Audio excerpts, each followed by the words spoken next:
Break के बाद एक बार फिर स्वागत बा दिल के बात हमार के साथ में। अभी हमनी के साथ एक कॉलर जुड़ल बनी। हेलो। हेलो जी, हाँ अपन जी, नाम बताई, कहाँ से बोलता नहीं? मैं आर.के. सिंह बोल रहा हूँ दिल्ली से। जी सिंह साहब, हाँ स्वागत बा, सवाल पूछिए अपन। देखिए मेरी उम्र 62 हो गई है। जी सेक्स की इच्छा होती है लेकिन वो हो नहीं पाता है। जी कुछ डॉक्टर दवा साहब। उसके लिए हो सकता है क्या? जी बताइए। हाँ जी, देखिए 60 एज में भी अगर इच्छा होता तो ओकरा खातिर मेडिसिन से जब पहले की ही अगर देखें कि वहाँ के मॉर्निंग इरेक्शन होता कि ना और जी सुबह सुबह और फिर इच्छा के दौरान अगर इरेक्शन होता तो फिर आगे मेडिसिन कुछ काम करे। लेकिन क्योंकि मेडिसिन के ज़्यादा ओल्ड एज में अगर ओकर इस्तेमाल कल जाओ तो उससे कंजेशन होकर के ओकरा में प्रॉब्लम आ सकेला।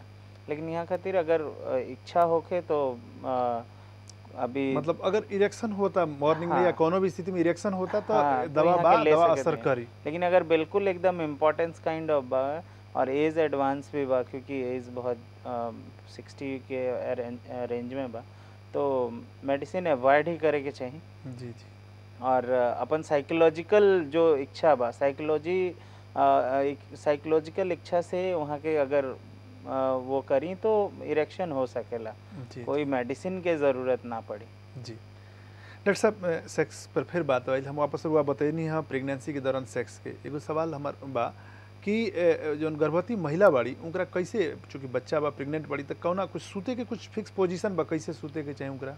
जी पोजीशन तो वह जॉन वहाँ के कंफर्ट लेवल कंफर्ट फील करें कोई जो भी पोजीशन में। जी बट जनरली यूट्रस जन बा वो एंटीवर्टेड होला, मतलब आगे की ओर झुकल रहेला और ज़्यादा थोड़ा लेफ्ट साइड में ही ओकर झुकाव रहेला। जी ये लेफ्ट या राइट यूट्रस जेने भी, मतलब वहाँ के खुद ही पता चल जाए कि हमरा केने बाएं कंफर्ट बा करवट से कैसे? सूते के बाद या दाएं का। सीधा लेटे में थोड़ा सा सर के उठा के मतलब सर ऊंचा करके सोई, जकरा चलते बच्चा जौन बा वो ऊपर ना आई और नीचे रही बच्चा, और सांस लेवे में भी क्योंकि डायफ्राम के जौन मूवमेंट बा अच्छा, सांस के बात करनी है, बहुत महिला लोग की जी शिकायत जी रहेला कि जैसे प्रेगनेंसी के समय एगो तो पेट बढ़ जाला यूटेरस बढ़ला के चलते, दूसरा कि ब्रेस्ट के साइज बढ़ेला तो जी लोग के सांस लेवे में तकलीफ होला, तो का जी। एकर?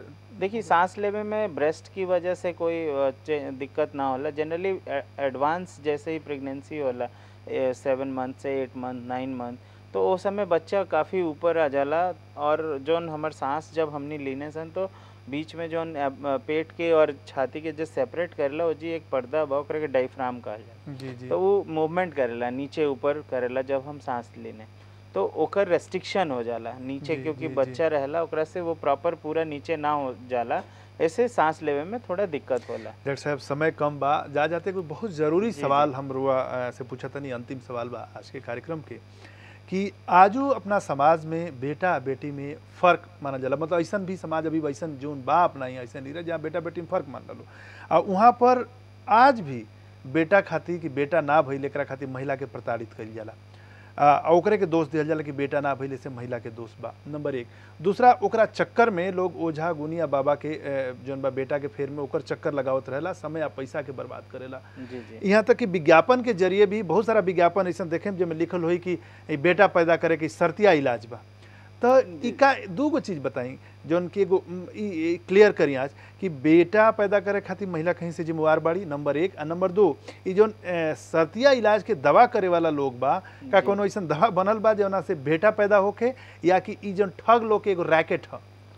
देखिए सबसे पहला सवाल वाला पे कि महिलाओं में कोई जिम्मेदार नहीं थी, बेटा हुई या बेटी हुई ओकर पूरा का पूरा जिम्मेदार मेल पार्टनर बारन उनकर हस्बैंड, जी क्योंकि बेटा पैदा के जौन जिन होला वो सिर्फ मेल में ही पावल जाला। जी जी तो जो भी महिला के अगर कोई भी प्रताड़ित करता तो ई वो गलत अपन बा। बेटा के प्रताड़ित करे, महिला के या फिर एमे प्रताड़ित कोई के भी करे के कोई सवाल नहीं जी। है।